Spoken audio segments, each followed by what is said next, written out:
Hello everyone, I'm Solid Rob. Welcome to the channel and my very first episode of Solid Gaming News. And this is where I go over pretty much some of the biggest news that's been happening this week. And this is week 41 of 2021. If you end up liking this video or finding it informative, then please go ahead and smash that like button. And if you want to see more of this, then be sure to hit that subscribe button and also smack that notification bell to be notified when my next part is coming up. So let's jump into the news, shall we? First up, I'd like to talk about a game that I'm very much looking forward to, and that is The Day Before. So we've actually got a brand new trailer showing off some new gameplay, and we also got a release date. For those of you who haven't heard about the game, this is an MMO game in post-apocalyptic zombie setting. For now, we've only got the release date for PC, and that is June 21st of 2022. The game is now confirmed to release for the latest generation of consoles, such as the PlayStation 5 and Xbox Series S and X. And that is really good news to me because I only game on the PlayStation 5. We've got a brand new trailer of Battlefield 2042 just a few days ago, where they introduce us to a brand new mode which is called Hazard Zone, which is a tense, squad-focused survival experience. Battlefield Hazard Zone combines edge-of-your-seat gameplay with the best of the Battlefield sandbox. Inserted as a 4-member squad, you must locate and retrieve critical data drives scattered throughout the battlefield, while fighting opposing squads with the same objective and occupying forces. Succeed by gathering the data drives and choosing when to extract before a storm overtakes the area in this high-stakes, one-life experience.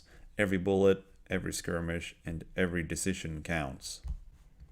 So Halloween is just around the corner, so I want to talk about Capcom and the Resident Evil franchise. So Capcom launches Resident Evil 25th Anniversary Halloween event. So Resident Evil has now been terrifying players for 25 years.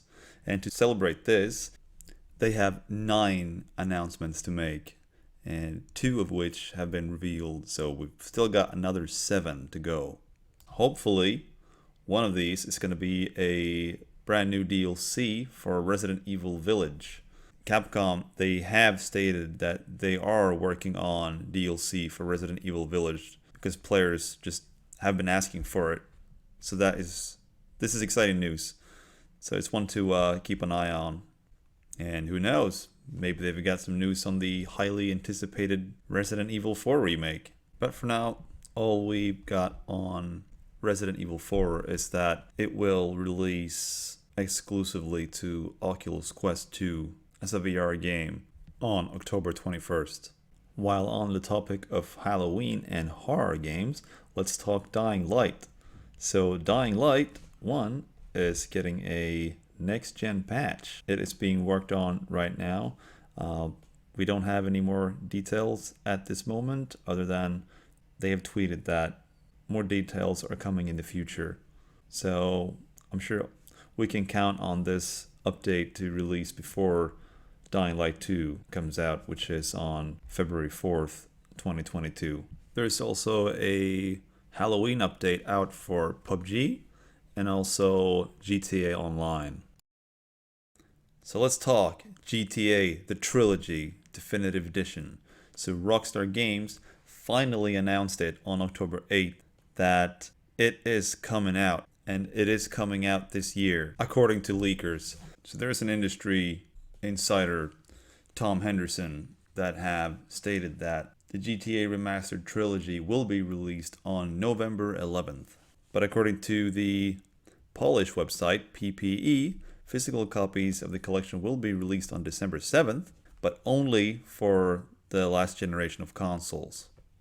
And for the next generation of consoles, the PS5 and the Xbox Series S and X, it will be coming out next year in 2022.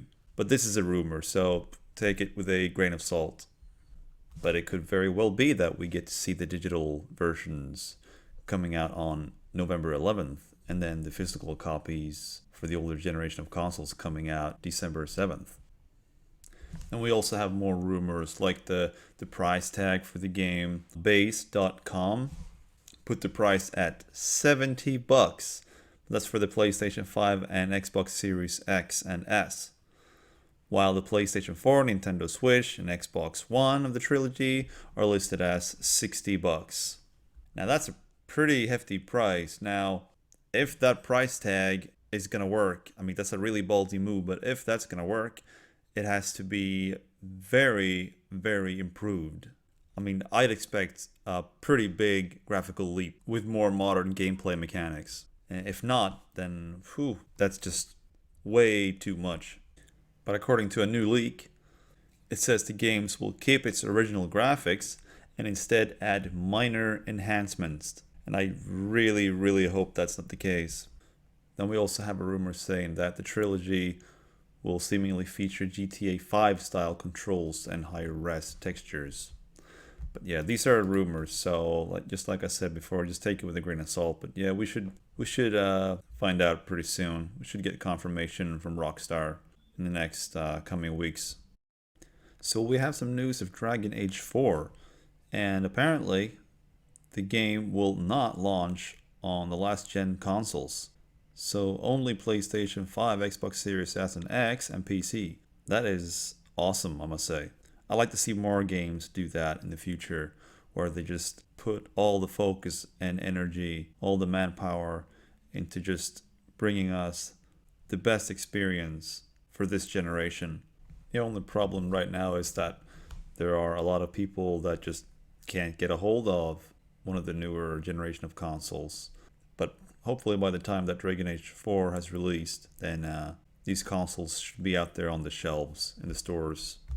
There's also another huge title that is just sloping the older generation of consoles, and that's Spider-Man 2. So I am super curious to see what Insomniac is going to be able to bring to that game when just focus all their manpower onto the newer consoles. Sorry, I mean console. It's a PlayStation 5 exclusive. Speaking of PlayStation 5, let's jump on to some PlayStation related news. So PlayStation Japan will hold a live stream called Play Play Play, and that will feature Elden Ring, Horizon Forbidden West, and Dragon Quest X offline. This stream will begin at 8 p.m. Japanese Standard Time on October 16th on the PlayStation Japan YouTube channel. So this stream was aired yesterday, so you can just jump onto the PlayStation Japan YouTube channel right now and find this.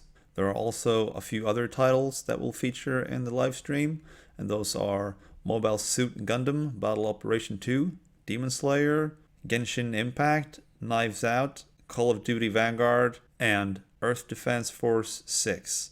So I will definitely be checking this one out, especially Elden Ring and Horizon Forbidden West. So let's talk Bloodborne. Now this is a rumor, so take it with a grain of salt. But apparently Bloodborne 2 is coming to PS5 along with the first game. This rumor comes from Colin Moriarty of the Sacred Symbols podcast. Speaking on Bluepoint Games, Moriarty reiterated previous claims that Bluepoint Game is bringing Bloodborne 1 to PS5, but that the studio is supposedly going to be releasing Bloodborne 2 when that's done. This is what he says. They're re-releasing Bloodborne on PS5 as I understand it, but we're going to get a sequel to Bloodborne, as I have heard, out of them after that. So that's what Moriarty said on the podcast. Now, I really, really want to believe this because I never played Bloodborne, because I just couldn't stand playing the game in 30 FPS. I did try it on the PS4 Pro, and I expected the game to be running at 60 FPS, but no, it wasn't. And then I got the PlayStation 5, and then I expected the game to be running at 60 FPS, and it didn't. So I've never really had a chance to really play it and enjoy it, because I'm not gonna have my experience be ruined by just a locked 30 frames per second, because that type of game should not be played in 30 FPS, at least in my opinion. Let's talk PlayStation Plus. So apparently PlayStation is giving away a trio of PlayStation VR games next month to celebrate the platform's 5th birthday. Now, we don't know what these games are, but we are still getting the usual 3 games as always, plus another 3 that is going to be exclusively to PlayStation VR. That's pretty sweet. So we're gonna get a total of 6 games in November. So that's it for my first episode of Solid Gaming News. Please let me know what you think by leaving a comment, a like, or a dislike. Also, subscribe and hit that notification bell if you want to see more of this. Thanks a lot for watching. Take care and stay solid.